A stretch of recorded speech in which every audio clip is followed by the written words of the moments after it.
Hello, everyone, and welcome to another episode of Justin the Food Entrepreneur Show. I'm Justin Bizzarro. I'm your host. That's Bizzarro.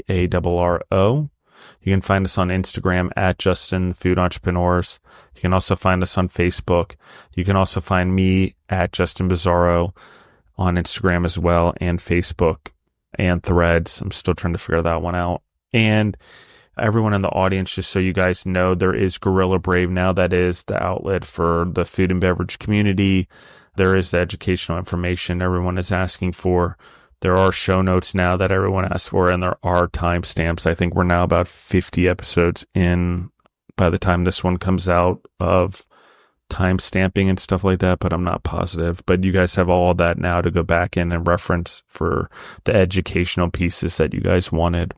And have been asking me for 2 to 3 years now, maybe longer. With that being said, I have Emily Reynolds Bergh with us. How are you doing today, Emily? I'm great. How are you? I'm good. Emily and I had a really great conversation or pre-production that we should have recorded that we just got into flow, and I didn't think that I was a recording. Since normally I'm always in the mic recording, I don't think about when I'm not in front of the mic. I go into like autopilot now, but I appreciate the conversation for sure. Let's talk about you, Emily. Let's talk about your story. Let's talk about what got you to where you are and sort of where you fit into the grand scale of the entrepreneurs that are on this show, and how I believe like you have such a great skill and way about you that could contribute to them as well.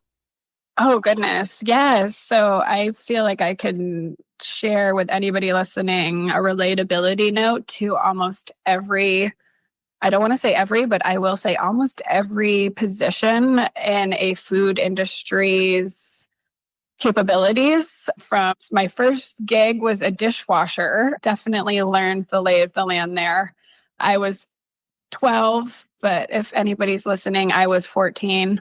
Quote unquote, working age here in New York, where I'm originally from, a very touristy part of New York called the Placid, and grew into I couldn't wait to be a busser, and then down the ranks, hostess, server, everything in between. And then when I got to college, I wanted to be a chef, and my mom was like, okay, that's such a good idea. Why don't you work in a kitchen for a summer? I worked in the kitchen for the summer with Lana Del Rey, who I went to high school with, and never looked back. I definitely didn't want to be a chef after that summer. It was a great, memorable summer. So much respect for all of our chefs listening, but it wasn't for me. I remember the hours I spent, it seemed like making aioli. And so from there, I just always loved restaurants. I loved places where people were connected, and I loved restaurateurs, the places that I worked, and just through college worked in restaurants and got into marketing for restaurants post-graduate school, and then led me into PR. And so here we are today. And I have so much respect for everything that people do in the hospitality and making people feel warm and welcome, and providing them with, service and really providing them with hospitality for all of those that do. And yeah, I'm here today to talk about how to incorporate all of those experiences into sharing with the world. That's what we do at my company with our public relations. We work with many restaurants in Nashville and across the country and help them find unique features about their story and what they're offering and share it with the world. Let's talk about PR in general, because I think there's confusion, particularly in the restaurant world in some cases, or in the food and beverage world. Marketing, advertising, public relations, what does all of that mean? Can you dissect it for us a little bit? Absolutely. I definitely agree with you, Justin. I think people think, when I first started doing PR, they used to think, oh my gosh, Mario Batali has a publicist, I need one. Or Emerald, is viral and I want to, have a bam moment like him. And this is dating when I started doing this stuff. But, people wanted to have what more celebrity chefs had, even on a local scale. which was great for me and great for the agency I worked with and great for, me starting my own agency after that, because there was so much need for that like celebrity chef moment. Even if you were like a mom and pop, you wanted to have what they had. You wanted to open up the paper, kind of see your name on your social media feed. And like, that was going to lead you to having more notoriety and ideally more customer base. That was the main goal back then. And so, I think people would call a publicist and they didn't even know, or a PR firm, and they didn't even know why they were calling. They were seeing and hearing that other people were doing it. And I will say that still kind of trickles in from time to time here and there. But what's evolved is if you don't have your name out there at this point, you do become slowly irrelevant. And that's either, social media or, PR and getting your name in those, notable, recognizable publications, because so many people are doing it with marketing incorporated, meaning, people have, a social media person on their team. If you're a restaurateur, that's not even a consideration like it once was. It's now like you have to, because those are the front lines of how you're getting your information out there. It's crazy, right? But anyway, go ahead. I'm just blown away by that. Social media is our front lines in our food businesses. I always thought social media was going to be impactful, but to the level that it is totally mind blowing. But go on. Sorry to interrupt. I just want to anchor that for the audience because it's come a long way, and those who have seen it from the beginning have benefited from it for sure. But go on. Yeah, I think people that have seen it from the beginning and, they've become either on a local scale or on a national scale, like a name of like, when I go to Nashville, I want to go here because I see it in like USA Today, top places to visit, or, I saw it in, whatever Sky newspaper or magazine that they were reading on their airline flight. So I think people still have the general public still has a need for, top hits. I will say that, distinguishing factor of like when you're hiring a PR firm versus a marketing firm, a PR firm is going to get you into publications and they're going to get you on TV, or they're going to get you a podcast interview like this one, or they're going to get you connections with media is what they do really well. And then a marketing firm is going to get you, your email campaign rolling. You're going to have cool blog posts, and you're going to have a good website, and you're going to have social media, and you're going to have, best places to eat in Nashville on your Google search. You're going to be up there because if they're doing their job well, they're helping you get, seen and heard from your own platform versus a third party or a media platform that a PR person or PR agency would get. So those are the main distinguishing factors, but I could definitely go into way more nuances if you wanted, or just kind of expand. One of the things I want to talk about, and this is how I'm sort of going to segue a further conversation on this, is you could have the best Brunswick stew in Nashville. Since it's the South, I'll use that because fried chicken would be too easy. Let's use Brunswick stew since it's a somewhat Southern thing. It's somewhat unknown to the world, but you have the best Brunswick stew and it's something that you think the world can have. Right. It doesn't matter if you're serving it and even the tourists are loving it, or even the social media is giving you a buzz around it. Yes, and I say doesn't matter. It's relative. If you've accomplished that, it's great. But if you want it to be known as the best, you have to have someone that gets you in the places with the people that determine those type of decisions. And whether you think it's relative or it's an opinion or it's up to someone, it is. And it can be biased, but the reality is You need someone to get you in the places. You need someone to get you on the news channel, bring the news to you. And your job as the restaurateur is to keep creating things that catch attention. Just because you have the best of one thing, you can't always hang your hat on that one thing. You've got to constantly be creating. So there are things to market. There are things to advertise. There are things to sell. And certainly there are things to promote in a public way, which is news, things like that, whatever that we're talking about, papers, magazines, all the things that I believe that PR is essential for. And I've seen it work really well in business right now because not enough businesses are using it, interestingly, that there's a lot of opportunity there. Sorry, I just want to segue that. So I laid out some differences there, but talk to me about the opportunities you see with this. Yeah, I think you are laying out some really good differences. And this is a great conversation because I cannot tell you how many people call my agency, which is a PR agency, and they want, social media, or they want help with their content. And that's a marketing agency. Now, we do integrative marketing at our PR. Not a lot of PR agencies do that. Some do, some don't. So, we can help those questions come in from the front end. But it is really important as, a manager, a restaurateur, or, a chef-driven concept, if anybody who's listening, that these distinguishing factors, to your point, Justin, that is going to help you get the right solution for potentially your problem. So if your problem is, hey, one of the clients we work with is a really well-established Nashville brand that's been around for many years. They called us a few years back and they're like, hey, listen, we see our competitors everywhere. Why aren't we on those, whatever media outlets or best top 10 lists or whatever? We feel like that is a PR problem. I'm like, it totally is. And now 3 years later, we've worked with them. They're constantly in the eyes and ears on media that they weren't previously. However, some restaurants where you might be just getting organic press, like maybe somebody on your team has that, capability, or you just have really cool things that are viral just on their own. Your problem might be you need more consistent foot traffic.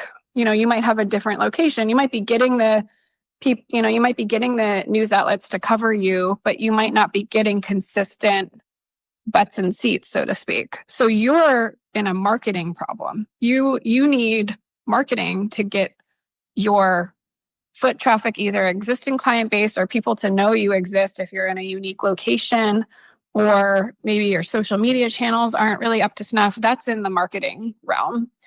And so what the trend is in my industry is integrative marketing. So you get some PR, some what we call owned media, which are your social channels, your blog channels, and some paid media, which is like your Google and, your ad base. And so what I would suggest is you look at a firm, whether it be a PR firm or a marketing firm that does what I just said, it's called integrative marketing, because for restaurants in particular, the many years we've worked with them, even the ones that would get on the cover of Food and Wine magazine, they always had a slow season. They always had, either that or they're always way too busy and they wanted, consistency in some capacity. And so when you have integrative marketing, the professional could help guide you on best practices there to kind of have that consistency, which every business, especially restaurants, wants and needs.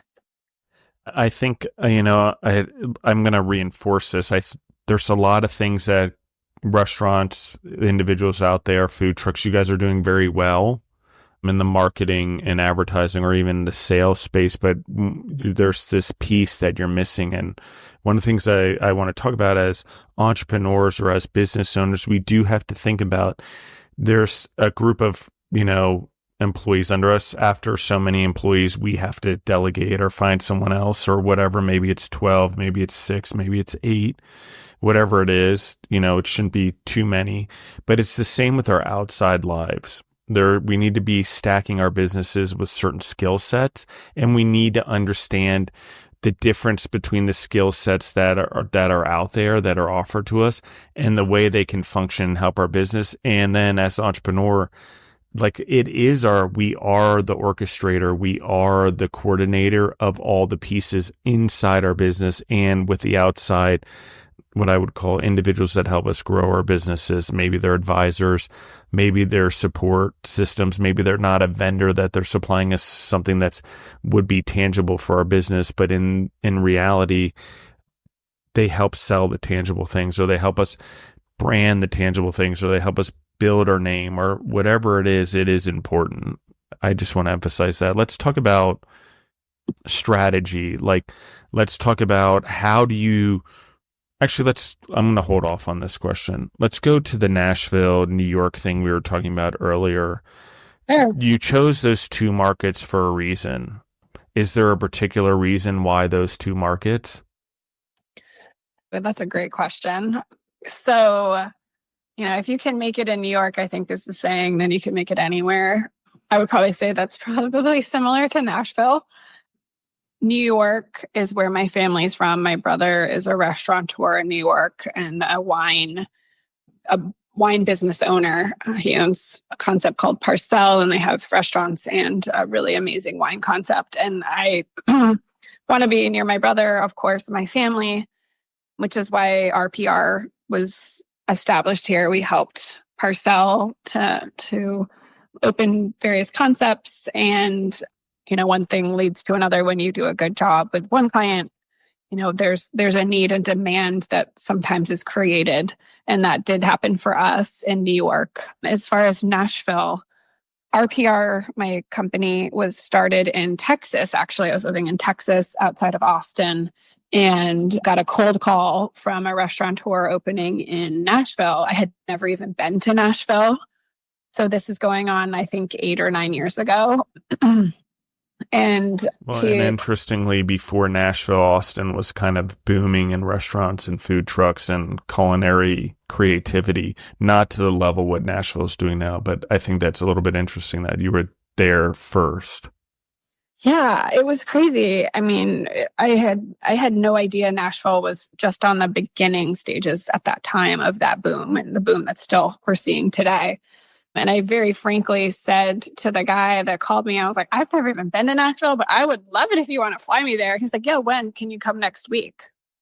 And I was like, okay. And at this time, they hadn't opened their concept yet. They had like the space and all of that. It was in Printer's Alley.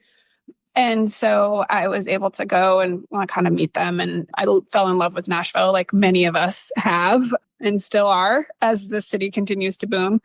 And I went back from that trip and I was like, oh my gosh, I never even thought of expanding my business to another market. Like, how could I do that? And at this time, again, keep in mind, 9 years ago, remote work was like a joke. Nobody was remote working in an agency or in my industry, which, marketing or any sort of service where you meet with clients and you really have to see them in person and taste their food and try their things to be, quote unquote, a good marketer or good publicist. And so I was like, how could I ever do that? I'd have to change my whole business model. So fast forward, I ended up doing it. I remember talking to my brother and him saying to me, like, the fact that you're getting this remote work ironed out in your business is going to be a game changer. And, this was way before 2020 and a pandemic happening that I never even would have imagined. Many of us couldn't have. And so I was able to kind of get ahead of that, just natural instinct and one thing leading to another. And so we figured out how to grow in new markets and kind of established some very key components to a new market. Like every city has what we call an alt weekly. So in, Texas, the alt weekly is the current, it's today the scene is the alt weekly in Nashville. And every city has a lifestyle TV show, and every city has, a newspaper that everybody wants to be in. And so we kind of learned when we expanded to one market, the recipe to do our job really well in each of those markets. And so it was a pretty easy transition when we did expand from Nashville to New York. And so our company is really strong in those 3 cities to this day. And we have team members and brick and mortar offices in each of those cities. So it was pretty cool to expand and be a part and continuously be a part of Nashville's growth. I would say one of our main service components in Nashville. And I shared this with you, Justin, before we were recording, as openings. So we had to reschedule this podcast, I think twice, because we have clients that are opening restaurants in Nashville. And it's really interesting, the opening process in Nashville in particular, of the 3 markets we work in. The licensures from the city are the biggest pain point for any of our clients that are trying to open in Nashville. And I think it's just probably infrastructure. The city's growing larger than the infrastructure can handle. So there's a lot more delays here that we see. So, when somebody finally gets their license, they're like, okay, great. We're actually opening next week, even though we've been planning this for 6 months.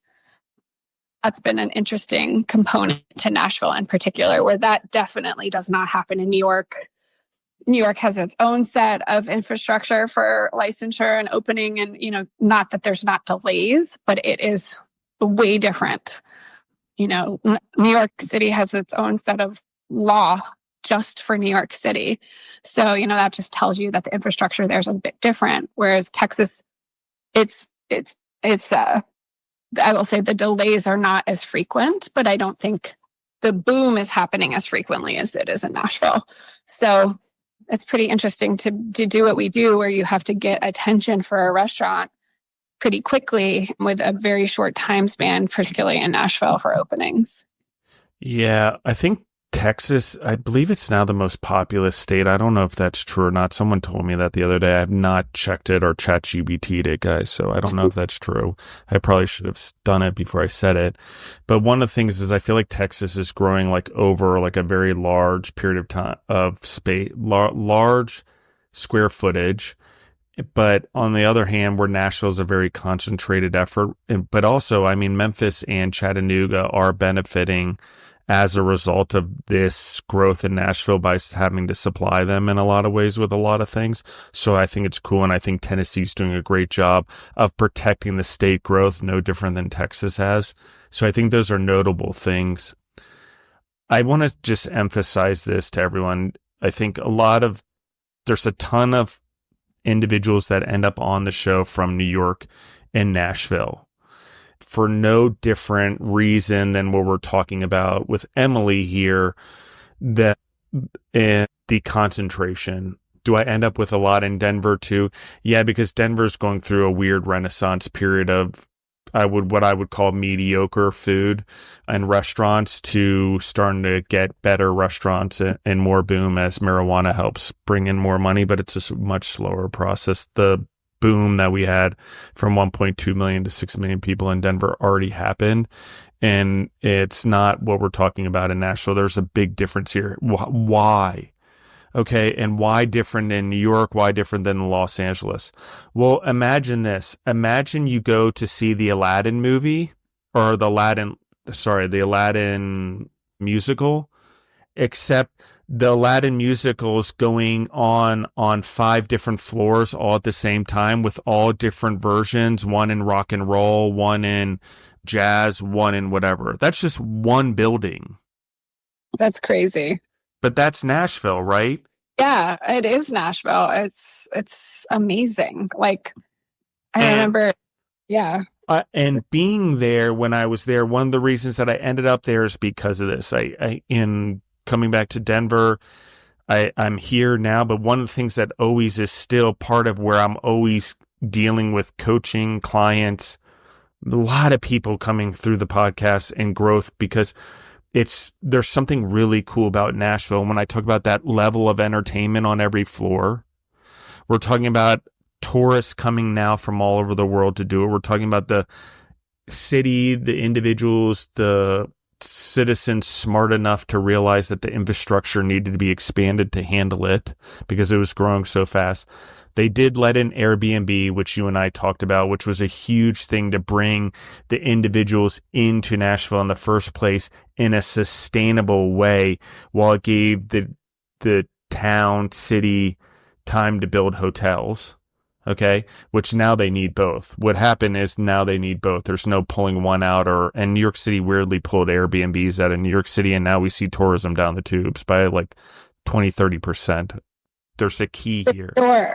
Yeah. And so the boom, there's strategic decisions made Was the boom going to happen? There were some things, a flood in the 2010s-ish time, like right around there, that helped. But overall, the city was starting to go through a renaissance period anyway.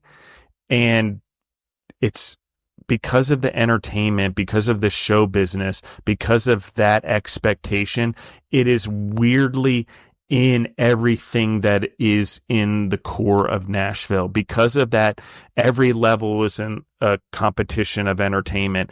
You can go zigzag across a street within 5 blocks and hit probably 80 different bars and times the amount of levels they're on, 300 different scenarios for you in one little block. It's like all of New York City's entertainment, all of Hollywood meshed into one place, one couple blocks. That's Nashville. And because of needing to support that, and in order, the more and more people that go there, as they expand that little bubble, naturally it gets farther and farther out. People stay because it gets way too expensive to stay right inside of it.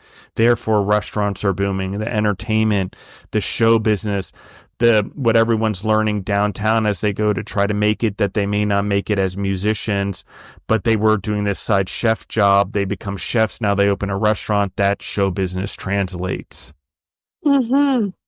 And that's where having PR and marketing and advertising and a good team to understand that is your superpower in these markets is huge. So I bridged a lot there. I'm going to give you the microphone for a while to comment on all I said, but I think there's important things there in understanding Nashville, in understanding why I still do a lot of stuff there. I still do a lot of stuff in New York. New York's because the competition's so hard and it's such a hard market that squeezing there produces diamonds.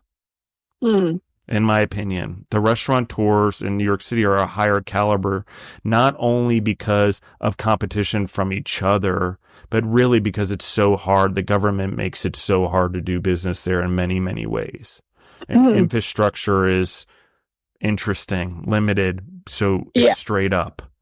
So I'm going to give you the mic. Most people in New York too, New York and California with taxes and all these things, like as you're opening a business, you factor in. I think like the thing New York will always have going for it is, if you're in New York, there's literally no place in the world like it. I know I'm biased, but I feel like that's the reputation of New York City. It's just like, there's just, it's got its own branding as the best of the best. And I think to be successful there, even just to be open there is a line of success, because the caliber is so high to what you're talking about, Justin. Whereas in Nashville, to remain open and to have successful openings. Now, the restaurant that had cold called me, they ended up moving from Printers Alley to Hendersonville, and they closed. They had a COVID closure, but their infrastructure, it wasn't sustainable for, the different location changing and, those kinds of things. And so that was really interesting, because we work with places like Pharmacy Burger and Peg Leg Porker and places in Nashville that are just tried and true names. And I will tell you, knowing those owners on a very personal level, they have very strong business sense.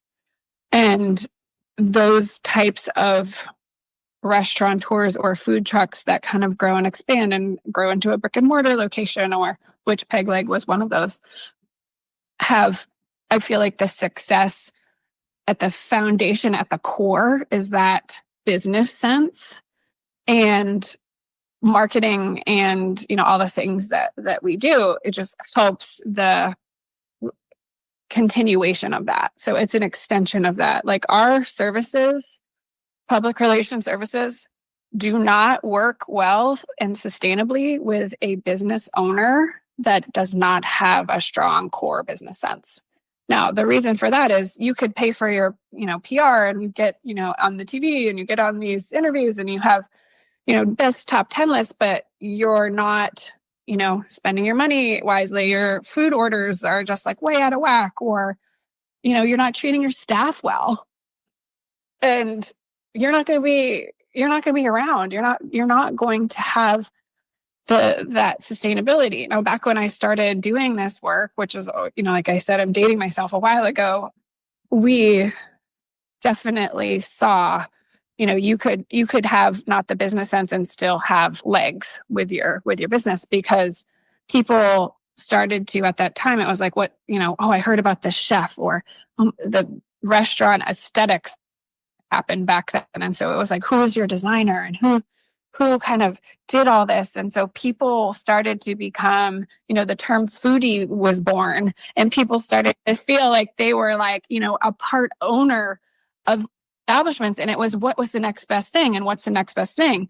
Well, that ran its course. And now we're back to like, I think I've read recently, the white tablecloths are coming back, but you'll see it, even like Brock is a great example with Joy.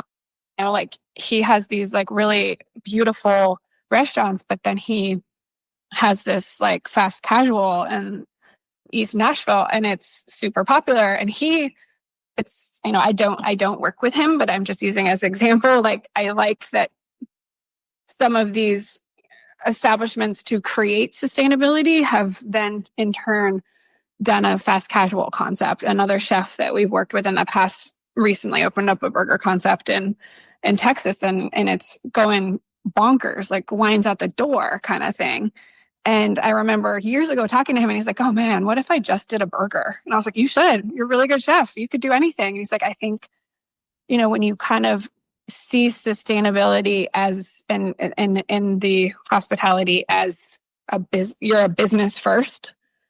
Those people, and my brother is one of those people as well. Like you can do anything. You can just have a burger. You can, create a fast casual concept, and it'll be successful because you've got your business sense. And, I will be the first to raise my hand for anybody listening as a fellow creative. Like that's one of the hardest thing of my everyday work is the business part of it.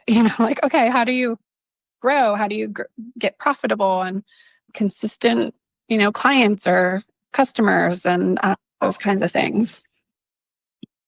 Yeah, I like this a lot. Talk to me about building a business as an entrepreneur. Obviously, there's entrepreneur in your blood because your brother's sort of in it, you're in it. Talk to me a little bit about that, because both of you are sort of very independent, blaze your own trail, it sounds like. Yes. So my dad worked in prisons, and my mom is in her mid-70s, and she was supposed to retire, but she was an ER nurse and still works, even though she's not supposed to, as a nurse. And so we grew up with tried and true blue-collar parents that were hard workers. And, we only got to go to Disney World twice in our childhood. It was a huge deal.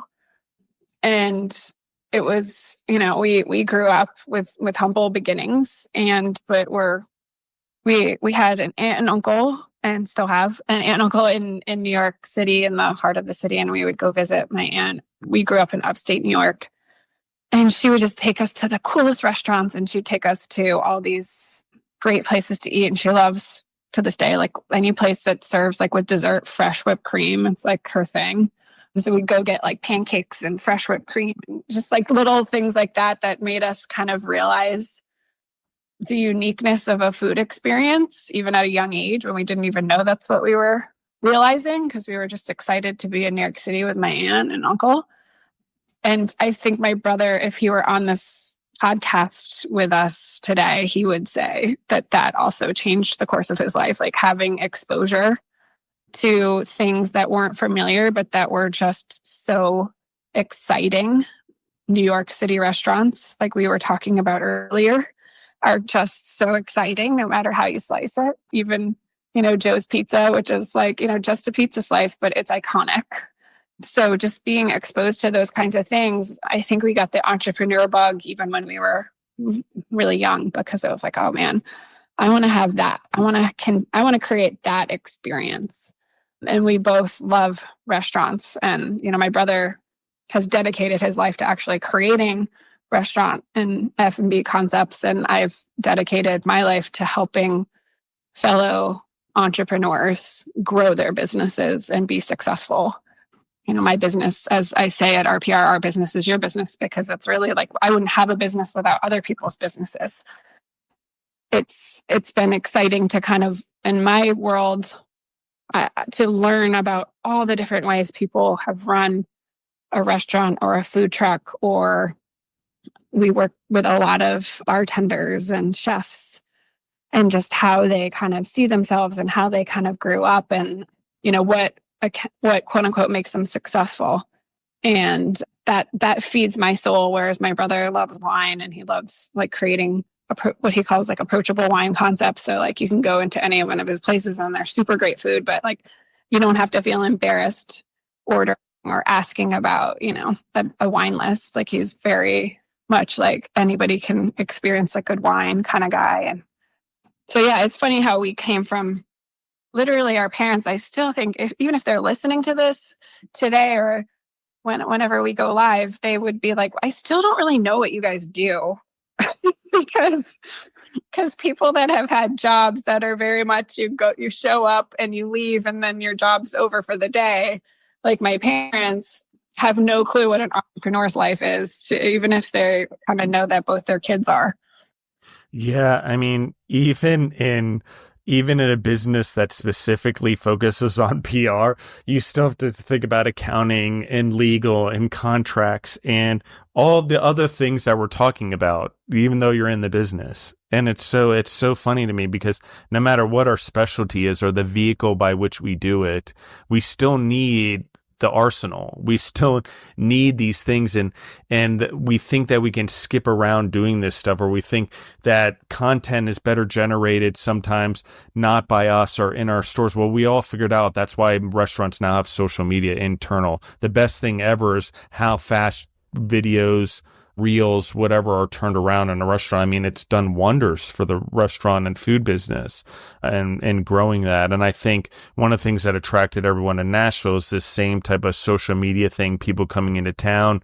There's a lot of influencers in Nashville that picked up on it pretty quickly and helped grow that market, which I think is pretty cool as well. And we see that in bigger markets, but Nashville just seemed to grab it so quickly. YouTube, individuals seeing that they could benefit the community, benefit the individuals same way you're doing. So that's what we're talking about here is there's not only these industries, but it's all the individuals of the industry. What's my point?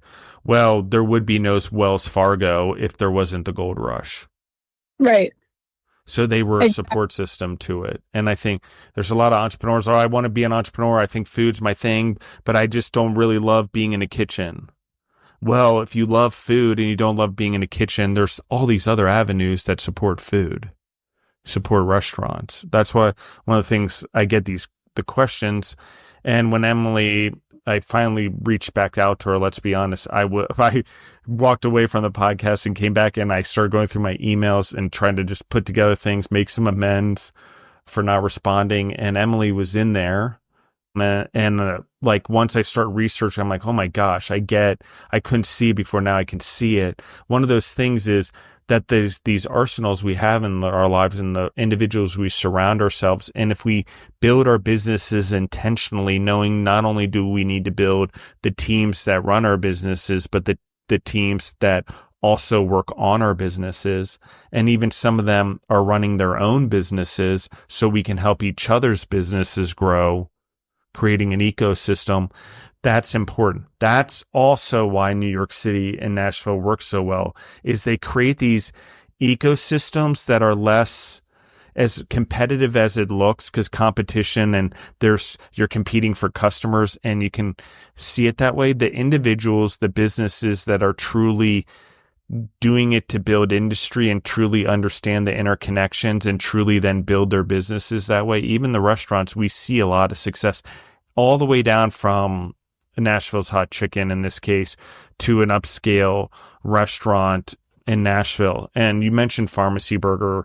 I love that place because I spent a lot of time recording and then walking down to Food Assembly Hall and eating down there and just like cutting the audio and stuff. This is like 2 years ago now. The audio is incredible. AI and what cuts it and how fast it is light years faster than what I think about what I was doing when I was in Nashville, trying to record all the episodes daily and cut them and release them every day or every other day. And then, trying to figure that out, it's a totally different game now. But I like that about Nashville. I don't even know where to go from here. There's like 20 questions in my head. Gosh, yeah. I totally relate to what you're saying, Justin. And I also keep thinking like part of why their success in these cities is they have, like you had shared about Nashville and influencers, like they have good branding. We did a lot of work in San Antonio, and that was a harder pitch because people were like, I hear about Austin, but like, what about San Antonio? No, it's definitely getting more on the map. But when we were doing PR, like way back when our PR was started, it was we had to pitch our clients and we had to pitch San Antonio.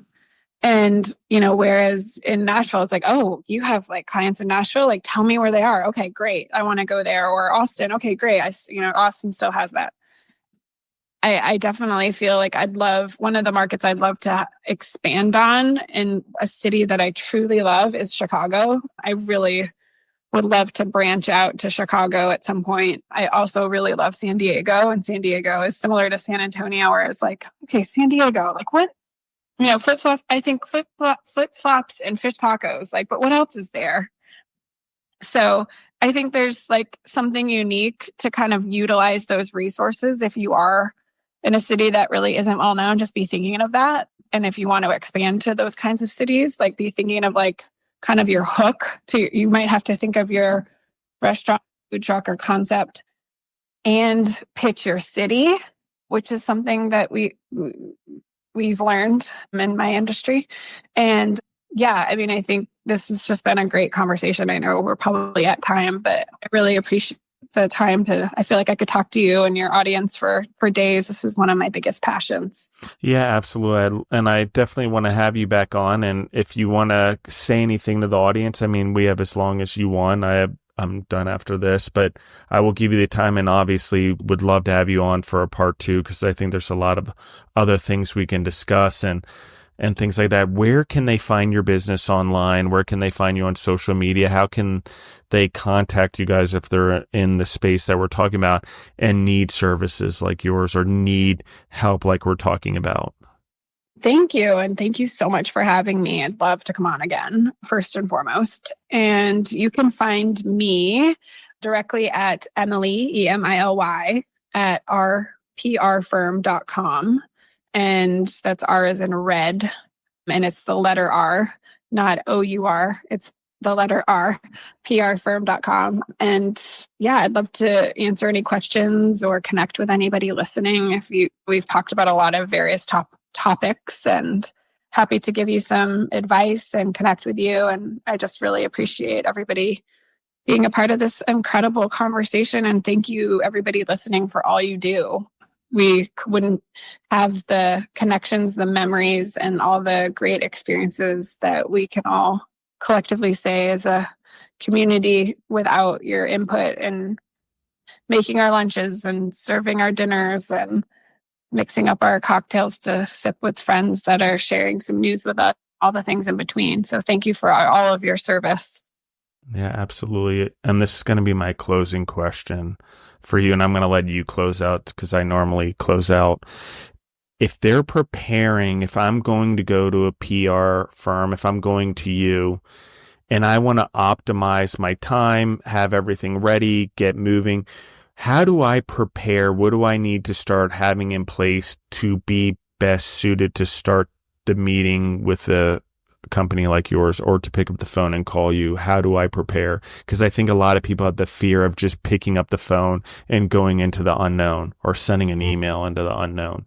There's a lot of just weird fear around it. So how would you say they prepare so they're prepared so it's less uncomfortable? That's a great question. I don't know about you, but anybody listening, I get motivated by my competition. So I tend to look at like what people in my industry are doing and be like that. So you might want to make a list of maybe some of your competition and seeing like, hey, I see this, I see that. I'd like to at least, have my own version of that. I think kind of starting with your own wish list sometimes is super overwhelming. So maybe do some internet sleuthing on your competition and put together, hey, I see this and I want this. And then it could give you like a less kind of nervousness if you have it buy into the conversation. I know some of our clients, like I mentioned earlier, like that were, established businesses. That's why they called us originally. They were like, hey, these new places are opening and we have this as well. And we've been around for however long they've been around. And we want that. And that was like a really good helping us know what they wanted, but also them kind of navigating what they wanted at the same time. If you're kind of like, how do I even start this? That's a really good starting place. Another good starting place is Instagram, scroll, do a search of your industry and, look at some photos and look at some things that somebody might be doing, like really visually appealing, or if their feed kind of has some news outlets that they've been in, kind of gives you a little bit of a compass of what somebody else might be doing. And I would be willing to say that they probably have somebody marketing and thinking about marketing on their team. So that would probably give you another, place to start. So, and then you could also just call, and we're super friendly. I can't speak for everybody in PR. I don't know if PR people have the best reputation for ourselves, unfortunately. But I will say that at my company, we're very friendly, and we are always like, from people that are really far off to people that are like spot on with what we offer. We're so helpful and we'll guide you.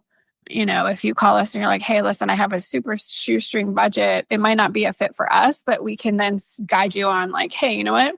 Here's some resources where you can kind of start this on your own and see how it works, and then call us back, and then maybe we can build something from there. I definitely think, especially like a food truck or a place where your like ROI might be just, getting anything you're making might be just like getting you, an additional staff person to help you with your actual service, not like the marketing person, but you still need marketing. I definitely, think just calling somebody and saying, well, hey, listen, I just need some guidance here. You could set up a consultation, or you could kind of, like I said, just call us and we're happy to guide you in some resources.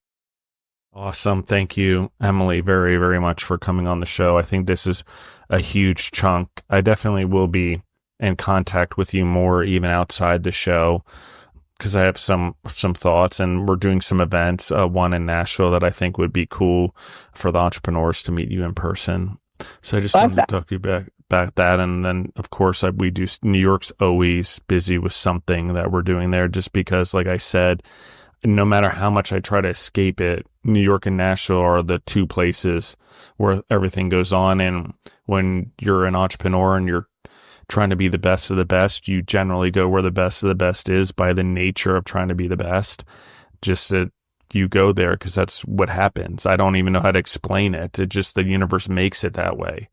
And so that's why those markets, but definitely everyone in the audience, I think that I'm giving you all the resources that you guys are asking for. I'm trying to give you a diverse set of resources outside of food as well, outside of the day-to-day mundane things that are required to actually run your business. I'm trying to give you the things to work on your business that you guys are requesting, where to start. How do you build a business? How do you build a corporation? How do you build a franchise? Well, the same way you run one store and you build that team, and I'm talking about with your money, with your capital, think about everything that's necessary. And if you build that properly, you can scale it. And that's why all these things, no matter what size you are, you need to be thinking about it in some capacity, or at least have it on your radar to know how much money you need to be doing in revenue to afford these services. Yeah, that's a really good point. I think they say 6% should go to marketing from your revenue. Some people that might be like super shoestrings. Maybe it's just starting off with like utilizing that budget with like somebody on your team who just really likes, you constantly see them like snapping photos, and then they could kind of get you going. I think just, I'm totally about like, if you need to start small, you should. And like don't overspend on these kinds of things.